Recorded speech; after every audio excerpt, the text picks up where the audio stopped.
O antigo hospital psiquiátrico de Belitz. Parte 1. Cara, você não vai acreditar no que aconteceu comigo. Eu estava na Alemanha, perto de Berlim, explorando lugares abandonados para o meu blog, e decidi visitar o hospital psiquiátrico de Belitz.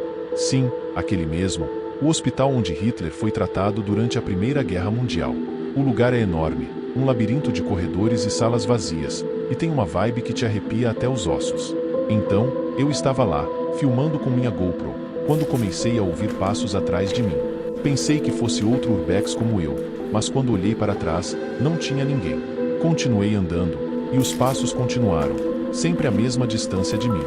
Foi quando o cheiro de antisséptico velho e podre me atingiu. Não era possível, o lugar estava abandonado há décadas. Os passos ficaram mais rápidos, e eu comecei a correr. Corri até me perder naquele emaranhado de corredores. O som dos passos estava cada vez mais alto, e eu podia jurar que ouvia respirações ofegantes bem atrás de mim. Meu coração estava na boca, cara. Eu estava suando frio, e minhas mãos tremiam tanto que mal conseguia segurar a câmera. De repente, cheguei a uma sala com as paredes cobertas de arranhões. No centro, havia uma cadeira de rodas antiga, virada de lado. E então, tudo ficou em silêncio. Os passos pararam. O cheiro desapareceu. Era como se eu tivesse entrado em outra dimensão. Eu não sabia se gravava ou se saía correndo dali. Parte 2. Foi aí que eu vi. Nas paredes, havia marcas de mãos ensanguentadas, formando um padrão que parecia um código ou uma mensagem. Eu não entendi na hora, mas filmei tudo. Quando finalmente encontrei a saída e voltei para o hotel, eu estava exausto, mas precisava ver o que tinha filmado. Cara, você não vai acreditar, mas as marcas de sangue formavam uma data e uma palavra: 1918, vingança. Eu pesquisei e descobri que em 1918, um paciente do hospital desapareceu sem deixar rastros, e a história foi abafada. Dizem que ele era um soldado que tinha voltado da guerra com a mente destruída. Eu não sei o que pensar. Será que o espírito dele ainda está lá, procurando vingança? Ou será que alguém está tentando contar uma história que foi esquecida? Eu não sei, mas cara, uma coisa é certa. Eu nunca mais volto naquele hospital. Desde aquele dia, eu tenho pesadelos com aquele hospital. Às vezes, eu acordo no meio da noite, pensando que estou ouvindo os passos atrás de mim. E a mensagem vingança escrita em código nas paredes. O que será que aconteceu naquele hospital em 1918? Talvez seja melhor deixar alguns mistérios sem resposta. Parte 3. Depois daquela noite no hospital psiquiátrico de Belitz, eu não conseguia tirar a palavra vingança da cabeça. A data 1918 ecoava em meus pensamentos como um grito silencioso por justiça. Eu precisava saber mais, precisava entender o que tinha acontecido naquele lugar. Comecei minha busca nos arquivos da cidade. As páginas amareladas pareciam sussurrar histórias esquecidas, e cada documento que eu lia só aumentava o mistério. Descobri que em 1918, um paciente realmente havia desaparecido do hospital, mas não havia registros de seu nome ou do que lhe aconteceu. Era como se ele nunca tivesse existido. Eu sabia que precisava voltar ao hospital. Algo lá estava me chamando, uma força invisível que me puxava de volta àqueles corredores sombrios. Desta vez, eu fui preparado. Levei uma câmera com visão noturna, um gravador de áudio e um medidor de campo eletromagnético. Eu não estava só procurando fantasmas, eu estava procurando respostas. A noite caiu como um manto sobre Belitz, e o hospital surgiu diante de mim, mais ameaçador do que nunca.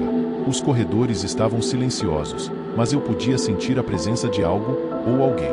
O medidor começou a apitar, e o gravador captou sussurros que não eram meus. Encontre-me, dizia uma voz fraca. Parte 4. Segui os sinais até o mesmo quarto onde tinha visto as marcas de sangue. Mas desta vez, havia algo diferente. Um diário velho, escondido sob o assoalho quebrado. As páginas estavam manchadas e rasgadas, mas eu consegui ler o suficiente para entender que o paciente desaparecido era um soldado que tinha sido traído por seus superiores. Ele sabia de algo que poderia mudar o curso da história, e foi silenciado. Eu estava tão entretido na leitura que não percebi a sombra que se formava atrás de mim. Quando levantei os olhos, vi a figura de um homem, vestido com um uniforme antigo. Seus olhos eram duas fendas escuras. Você encontrou, ele disse, sua voz era um sopro gelado. Agora você sabe. O medo me paralisou. Eu queria correr, mas minhas pernas não respondiam. O que você quer de mim? Perguntei, minha voz mal saía. Conte minha história, ele respondeu. Não deixe que me esqueçam novamente. E então, ele desapareceu, deixando para trás apenas o diário e uma sensação de frio que me consumia. Eu saí daquele hospital com mais do que esperava. Agora, eu carregava o peso de uma verdade que poderia nunca ser totalmente revelada. Parte 5. Eu mal conseguia segurar o diário sem tremer. As palavras do soldado desaparecido, agora gravadas em minha mente, eram um fardo que eu não sabia se queria carregar. Mas havia algo dentro de mim que não podia ignorar, uma necessidade de justiça que me impelia a ir além. Eu tinha que compartilhar sua história, mesmo que isso significasse desenterrar segredos que alguns prefeririam manter enterrados. Nos dias que se seguiram, mergulhei em pesquisas, tentando conectar os pontos entre a história do soldado e os eventos da época. Cada descoberta me levava mais fundo em uma teia de conspirações e verdades ocultas. Eu estava começando a entender o motivo pelo qual ele tinha sido silenciado, e cada revelação me deixava mais paranoico. Quem mais sabia sobre isso?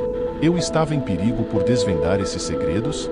A tensão era palpável, e eu sentia olhares me seguindo a cada esquina. Minha sanidade estava por um fio, e eu não sabia em quem confiar.